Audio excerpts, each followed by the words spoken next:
आज का हमारा पहला क्वेश्चन होगा, फारसी इतिहासकारों ने हिंदुस्तान का हस्मत वाला शासक किसे कहा है। दोस्तों बहुत ही इंपॉर्टेंट क्वेश्चन है, अच्छे से याद कर लें। हिंदुस्तान का हस्मत वाला शासक किसे कहते हैं? तो आपके इस क्वेश्चन का राइट आंसर होगा ऑप्शन नंबर सी, किसे कहते हैं? राव मालदेव को कहते हैं। हिंदुस्तान का हस्मत वाला शासक किसे कहते हैं? राव मालदेव को कहते हैं। वो दोस्तों बहुत ही इंपॉर्टेंट क्वेश्चन है, कई बार एग्जाम में पूछा गया है, अच्छे से याद कर लें। अगले क्वेश्चन को देखते हैं। हमारा अगला क्वेश्चन होगा, कर्नल जेम्स टोड ने मेवाड़ का मैराथन युद्ध किसे कहा है। दोस्तों बहुत ही इंपॉर्टेंट क्वेश्चन है, अच्छे से याद कर लें। कर्नल जेम्स टोड ने मेवाड़ का मैराथन युद्ध किसे कहा है? तो आपके इस क्वेश्चन का राइट आंसर होगा ऑप्शन नंबर बी, किसे कहा है? दिवेर के युद्ध को कहा है। कर्नल जेम्स टोड ने मेवाड़ का मैराथन युद्ध किसे कहा है? तो दिवेर के युद्ध को कहा है। दोस्तों बहुत ही इंपॉर्टेंट क्वेश्चन है, ऑप्शन नंबर बी हमारे क्वेश्चन का राइट आंसर होगा। अच्छे से याद कर ले, कई बार एग्जाम में पूछा गया है। अगले क्वेश्चन को देखते हैं। हमारा क्वेश्चन होगा, दिवेर का युद्ध जो कि कब हुआ है? 1582 ईस्वी में हुआ है। दिवेर का युद्ध कब हुआ है? 1582 में हुआ है। दिवेर के युद्ध के बाद महाराणा प्रताप की नई राजधानी क्या थी? दिवेर युद्ध के बाद महाराणा प्रताप ने अपनी नई राजधानी क्या बनाई थी? तो हमारे इस क्वेश्चन का राइट आंसर होगा ऑप्शन नंबर ए, किसे बनाया था? चावंड को बनाया था। दिवेर के युद्ध के बाद महाराणा प्रताप ने अपनी नई राजधानी किसे बनाया था? तो चावंड को बनाया था। ऑप्शन नंबर ए हमारे क्वेश्चन का राइट आंसर होगा। दोस्तों बहुत ही इंपॉर्टेंट क्वेश्चन है, सीधा का सीधा एग्जाम में पूछा जाता है कि महाराणा प्रताप की नई राजधानी क्या थी, तो कौन सी थी? चावंड थी। ऑप्शन नंबर ए हमारे क्वेश्चन का राइट आंसर होगा। अगले क्वेश्चन को देखते हैं। हमारा अगला क्वेश्चन होगा, अकबर द्वारा महाराणा प्रताप के पास भेजे गए दूतों का सही क्रम क्या था? दोस्तों बहुत ही इंपॉर्टेंट क्वेश्चन है, कई बार एग्जाम में पूछा गया है। अकबर द्वारा महाराणा प्रताप के पास भेजे गए दूतों का सही क्रम क्या था? तो हमारे इस क्वेश्चन का राइट आंसर होगा ऑप्शन नंबर बी। क्या था? सबसे पहले किसे भेजा था? जलाल खान को भेजा था, फिर मान सिंह को भेजा, फिर भगवंत दास और फिर टोडरमल को भेजा था। दोस्तों बहुत ही इंपॉर्टेंट क्वेश्चन है, सीधा सीधा एग्जाम में क्वेश्चन पूछा जाता है, इनका क्रम आपके एग्जाम में पूछा जाता है। दोस्तों बहुत ही इंपॉर्टेंट क्वेश्चन है ये। सबसे पहले किसे भेजा था? जलाल खान को भेजा था, इसके बाद मान सिंह को, और उसके बाद भगवंत दास, और लास्ट में टोडरमल को भेजा था। ऑप्शन नंबर बी हमारे क्वेश्चन का राइट आंसर होगा। दोस्तों अच्छे से याद कर लें। अगले क्वेश्चन को देखते हैं। हमारा अगला क्वेश्चन होगा, हरित ऋषि के आशीर्वाद से किसे मेवाड़ राज्य की प्राप्ति हुई थी? हरित ऋषि के आशीर्वाद से किसे मेवाड़ राज्य की प्राप्ति हुई थी? दोस्तों बहुत ही इंपॉर्टेंट क्वेश्चन है, एग्जाम में कई बार पूछा गया है। हरित हरित ऋषि के आशीर्वाद से किसे मेवाड़ राज्य की प्राप्ति हुई थी? तो हमारे इस क्वेश्चन का राइट आंसर होगा ऑप्शन नंबर डी, किसे प्राप्त हुई थी? तो बप्पा रावल को हुई थी। हरित ऋषि के आशीर्वाद से किसे मेवाड़ राज्य की गद्दी प्राप्त हुई थी? तो बप्पा रावल को हुई थी। दोस्तों बहुत ही इंपॉर्टेंट क्वेश्चन है, ऑप्शन नंबर डी हमारे क्वेश्चन का राइट आंसर होगा। किसे प्राप्त हुई थी? तो बप्पा रावल को गद्दी प्राप्त हुई थी मेवाड़ राज्य की। ऑप्शन नंबर डी हमारे क्वेश्चन का राइट आंसर होगा। अगले क्वेश्चन को देखते हैं। हमारा अगला क्वेश्चन होगा, राजस्थान के इतिहास में सबसे अधिक शासन करने वाला लोकप्रिय राज्य कौन सा था?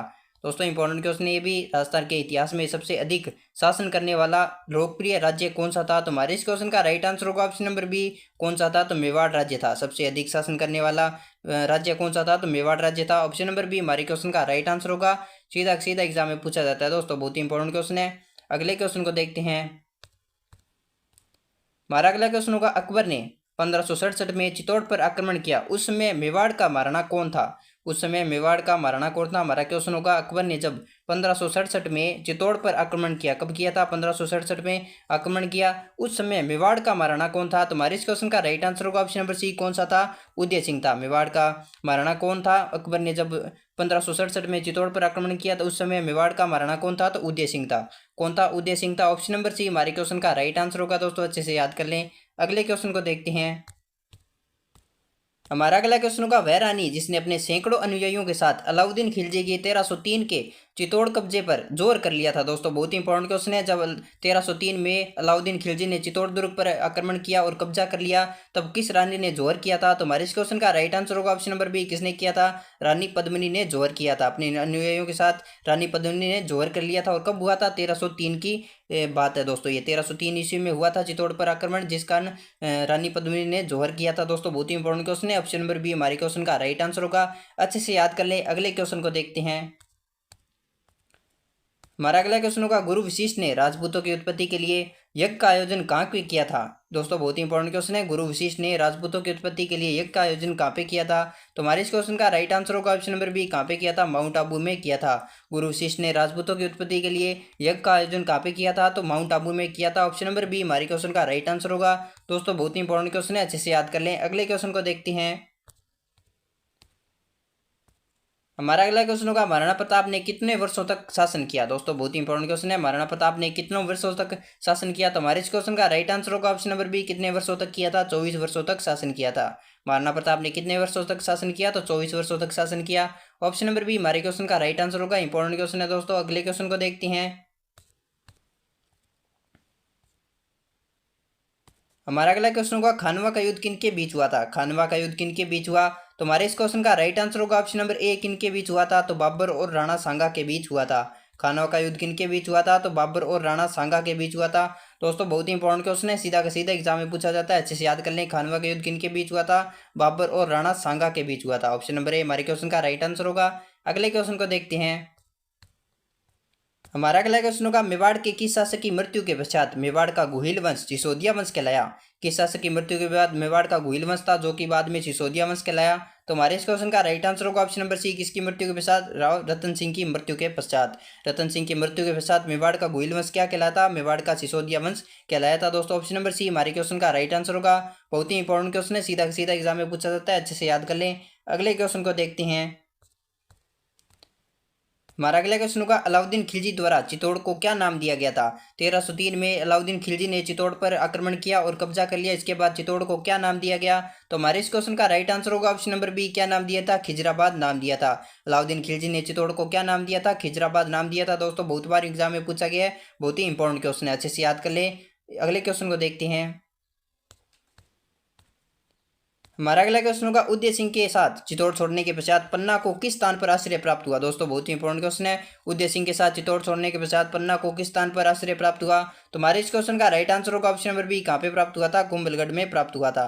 कहाँ पे प्राप्त हुआ था, कुंभलगढ़ में आश्रय प्राप्त हुआ था। दोस्तों बहुत ही इंपॉर्टेंट क्वेश्चन है, ऑप्शन नंबर बी हमारे क्वेश्चन का राइट आंसर होगा। अगले क्वेश्चन को देखते हैं। हमारा अगला क्वेश्चन होगा, उदयपुर में सहेलियों की बाड़ी व बैजनाथ मंदिर का निर्माण किसने करवाया। इंपॉर्टेंट क्वेश्चन है दोस्तों, ये भी कई बार एग्जाम में पूछा गया है। उदयपुर में सहेलियों की बाड़ी तथा बैजनाथ मंदिर का निर्माण किसने करवाया।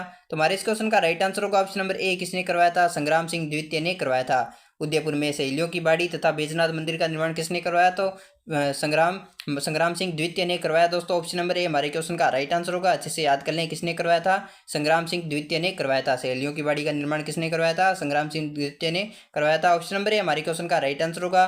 अगले क्वेश्चन को देखते हैं। हमारा अगला क्वेश्चन होगा, मेवाड़ की रानी कृष्णा कुमारी को लेकर घिंगोली का युद्ध किस वर्ष हुआ। दोस्तों बहुत ही इंपॉर्टेंट क्वेश्चन है, इसे कृष्णा कुमारी विवाद के नाम से भी जाना जाता है। मेवाड़ की रानी कृष्णा कुमारी को लेकर घिंगोली का युद्ध किस वर्ष हुआ था। तो हमारे इस क्वेश्चन का राइट आंसर होगा ऑप्शन नंबर बी, कब हुआ था, 1807 में हुआ था। घिंगोली का युद्ध कब हुआ था, 1807 ईस्वी में हुआ था। दोस्तों बहुत ही इंपॉर्टेंट क्वेश्चन है, कब हुआ था, 1807 ईस्वी में हुआ था। अच्छे से याद कर ले, कई बार एग्जाम में पूछा गया है। और किसके लिए हुआ था, रानी कृष्णा कुमारी के लिए हुआ था। घिंगोली का युद्ध किसके लिए हुआ था, रानी कृष्णा कुमारी को लेकर हुआ था। और कब हुआ था, 1807 में हुआ था। कब, 1807 में हुआ। अच्छे से याद कर लें। अगले क्वेश्चन को देखते हैं। हमारा अगला क्वेश्चन होगा, मेवाड़, मारवाड़ व जयपुर राज्य का त्रिपक्षीय संघर्ष मेवाड़ के किस महाराणा के शासनकाल में प्रारंभ हुआ था। बहुत ही इंपॉर्टेंट क्वेश्चन है दोस्तों, कई बार एग्जाम में पूछा गया है। हमारा क्वेश्चन होगा, मेवाड़, मारवाड़ और जयपुर राज्य का त्रिपक्षीय संघर्ष मेवाड़ के किस महाराणा के शासनकाल में हुआ था। तो हमारे इस क्वेश्चन का राइट आंसर होगा ऑप्शन नंबर बी, किसके शासनकाल में हुआ था। तो महाराणा भीम सिंह के शासनकाल में हुआ था। त्रिपक्षीय संघर्ष किस मेवाड़ के किस महाराणा के शासनकाल में हुआ था। तो महाराणा भीम सिंह के शासनकाल में हुआ था। ऑप्शन नंबर बी हमारे क्वेश्चन का राइट आंसर होगा। बहुत ही इंपॉर्टेंट क्वेश्चन दोस्तों, सीधा सीधा एग्जाम में पूछा जाता है। अगले क्वेश्चन को देखते हैं। हमारा अगला क्वेश्चन होगा, राजपूताना में स्वामी दयानंद सरस्वती के आगमन के समय मेवाड़ के शासक कौन थे। दोस्तों बहुत ही इंपॉर्टेंट क्वेश्चन है, राजपूताना में स्वामी दयानंद सरस्वती के आगमन के समय मेवाड़ के शासक कौन थे। तो हमारे इस क्वेश्चन का राइट आंसर होगा ऑप्शन नंबर बी, कौन थे, महाराणा सज्जन सिंह थे। राजपूताना में स्वामी दयानंद सरस्वती के आगमन के समय मेवाड़ के शासक कौन थे। तो महाराणा सज्जन सिंह थे। ऑप्शन नंबर बी हमारे क्वेश्चन का राइट आंसर है दोस्तों। अच्छा क्वेश्चन है, कई बार एग्जाम में पूछा गया। अगले क्वेश्चन को देखते हैं। हमारा अगला क्वेश्चन होगा, मेवाड़ का उद्धारक किसे कहा जाता है। दोस्तों सीधा सीधा एग्जाम में पूछे जाने वाला क्वेश्चन है और बहुत बार पूछा गया, अच्छे से याद कर लें। मेवाड़ का उद्धारक किसे कहा जाता है। तो हमारे इस क्वेश्चन का राइट आंसर होगा ऑप्शन नंबर सी, किसे कहा जाता है, भामाशाह को कहा जाता है। मेवाड़ का उद्धारक किसे कहा जाता है, भामाशाह को कहा जाता है। दोस्तों सीधा सीधा एग्जाम में पूछा जाता है, अच्छे से याद कर लें। मेवाड़ का उद्धारक किसे कहते हैं, भामाशाह को कहते हैं। ऑप्शन नंबर सी हमारे क्वेश्चन का राइट आंसर होगा। अगले क्वेश्चन को देखते हैं। हमारा अगला क्वेश्चन होगा, कलयुग का कर्ण किसे कहते हैं। हमारा क्वेश्चन होगा, कलयुग का कर्ण किसे कहते हैं। दोस्तों बहुत ही इंपॉर्टेंट क्वेश्चन है, सीधा का सीधा एग्जाम में पूछे जाने वाला क्वेश्चन है। हमारा क्वेश्चन होगा, कलयुग का कर्ण किसे कहते हैं। तो हमारे इस क्वेश्चन का राइट आंसर होगा ऑप्शन नंबर सी, किसे कहते हैं, लूणकर्ण को कहते हैं।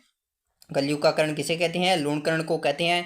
ऑप्शन नंबर सी हमारे क्वेश्चन का राइट आंसर होगा दोस्तों, अच्छे से याद कर लें। कलयुग का कर्ण किसे कहते हैं? लूणकर्ण को कहते हैं दोस्तों, अच्छे से याद कर लें। अगले क्वेश्चन को देखते हैं। हमारा अगला क्वेश्चन होगा, आदिवासियों का कुंभ कहा जाने वाला बणेश्वर मेला किस जिले में लगता है? आदिवासियों का कुंभ किस मेले को कहते हैं? बणेश्वर मेले को कहते हैं। और ये किस जिले में लगता है? तो हमारे इस क्वेश्चन का राइट आंसर होगा ऑप्शन नंबर बी, किस जिले में लगता है? डूंगरपुर में लगता है। आदिवासियों का कुंभ कहा जाने वाला बणेश्वर मेला किस जिले में लगता है? तो डूंगरपुर में लगता है। ऑप्शन नंबर बी हमारे क्वेश्चन का राइट आंसर होगा। बहुत ही इंपॉर्टेंट क्वेश्चन है, सीधा सीधा एग्जाम में पूछा जाता है। अगले क्वेश्चन को देखते हैं। हमारा अगला क्वेश्चन होगा, सीताबाड़ी मेला मुख्यतः किस जनजाति से संबंधित है? सीताबाड़ी का मेला किस जनजाति से संबंधित है? तो हमारे इस क्वेश्चन का राइट आंसर होगा ऑप्शन नंबर बी, किससे संबंधित है? सहरिया जनजाति से संबंधित है। सीताबाड़ी का मेला किस जनजाति से संबंधित है? तो सहरिया जनजाति से संबंधित है। ऑप्शन नंबर बी हमारे क्वेश्चन का राइट आंसर होगा दोस्तों, बहुत ही इंपॉर्टेंट क्वेश्चन है, अच्छे से याद कर लें। अगले क्वेश्चन को देखते हैं। हमारा अगला क्वेश्चन होगा, भृतहरि का मेला राजस्थान के किस जिले में पड़ता है? बहुत ही इंपॉर्टेंट क्वेश्चन है दोस्तों, अच्छे से याद कर लें। भृतहरि का मेला राजस्थान के किस जिले में पड़ता है? तो हमारे इस क्वेश्चन का राइट आंसर होगा ऑप्शन नंबर सी, किस जिले में पड़ता है? अलवर में पड़ता है। भृतहरि का मेला किस जिले में पड़ता है दोस्तों? अच्छे से याद कर लें। भृतहरि का मेला किस जिले में पड़ता है? तो अलवर में पड़ता है। ऑप्शन नंबर सी हमारे क्वेश्चन का राइट आंसर होगा। अगले क्वेश्चन को देखते हैं। हमारा अगला क्वेश्चन होगा, मल्लीनाथ जी का पशु मेला कब प्रारंभ होता है? मल्लीनाथ जी का पशु मेला कब प्रारंभ होता है? तो हमारे इस क्वेश्चन का राइट आंसर होगा ऑप्शन नंबर डी, कब प्रारंभ होता है? चैत्र कृष्ण एकादशी को प्रारंभ होता है। मल्लीनाथ जी पशु मेला कब प्रारंभ होता है? चैत्र कृष्ण एकादशी को प्रारंभ होता है दोस्तों, अच्छे से याद कर लें, कई बार एग्जाम में पूछा गया है। मल्लीनाथ जी पशु मेला कब प्रारंभ होता है? तो चैत्र कृष्ण एकादशी को प्रारंभ होता है। ऑप्शन नंबर डी हमारे क्वेश्चन का राइट आंसर होगा, अच्छे से याद कर ले। अगले क्वेश्चन को देखते हैं। हमारा क्वेश्चन होगा, राजस्थान के किस स्थान पर प्रतिवर्ष 12 सितंबर को वृक्ष महोत्सव मनाया जाता है? दोस्तों बहुत ही इंपॉर्टेंट क्वेश्चन है, कई बार एग्जाम में पूछा गया है। 12 सितंबर को वृक्ष महोत्सव किस स्थान पर मनाया जाता है? राजस्थान के किस स्थान पर मनाया जाता है? तुम्हारे इस क्वेश्चन का राइट आंसर होगा ऑप्शन नंबर ए, किस स्थान पर मनाया जाता है? खेजड़ली में बनाया जाता है। वृक्ष महोत्सव कब मनाया जाता है? 12 सितंबर को मनाया जाता है। और किस स्थान पर मनाया जाता है? तो खेजड़ली में मनाया जाता है। ऑप्शन नंबर ए हमारे क्वेश्चन का राइट आंसर होगा, अच्छे से याद कर लेंगे दोस्तों, कई बार एग्जाम में पूछा गया है। अगले क्वेश्चन को देखते हैं। हमारा अगला क्वेश्चन होगा, चंद्रभागा पशु मेला कहाँ पे लगता है? चंद्रभागा पशु मेला कहाँ पे लगता है? इंपॉर्टेंट क्वेश्चन है ये भी। तुम्हारे इस क्वेश्चन का राइट आंसर होगा ऑप्शन नंबर ए, कहाँ पे लगता है? झालरापाटन में लगता है। चंद्रभागा पशु मेला कहाँ पे लगता है? तो झालरापाटन में लगता है। ऑप्शन नंबर ए हमारे क्वेश्चन का राइट आंसर होगा, अच्छे से याद कर लें। चंद्रभागा पशु मेला कहाँ पे लगता है? झालरापाटन में लगता है। अगले क्वेश्चन को देखते हैं। हमारा अगला क्वेश्चन होगा, शिवरात्रि पशु मेले का आयोजन कहाँ पे होता है? शिवरात्रि पशु मेले का आयोजन कहाँ पे होता है? तो हमारे इस क्वेश्चन का राइट आंसर होगा ऑप्शन नंबर सी, कहाँ पे होता है? करौली में होता है। शिवरात्रि पशु मेले का आयोजन कहाँ पे होता है? करौली में होता है। ऑप्शन नंबर सी हमारे क्वेश्चन का राइट आंसर होगा, अच्छे से याद कर लें। अगले क्वेश्चन को देखते हैं।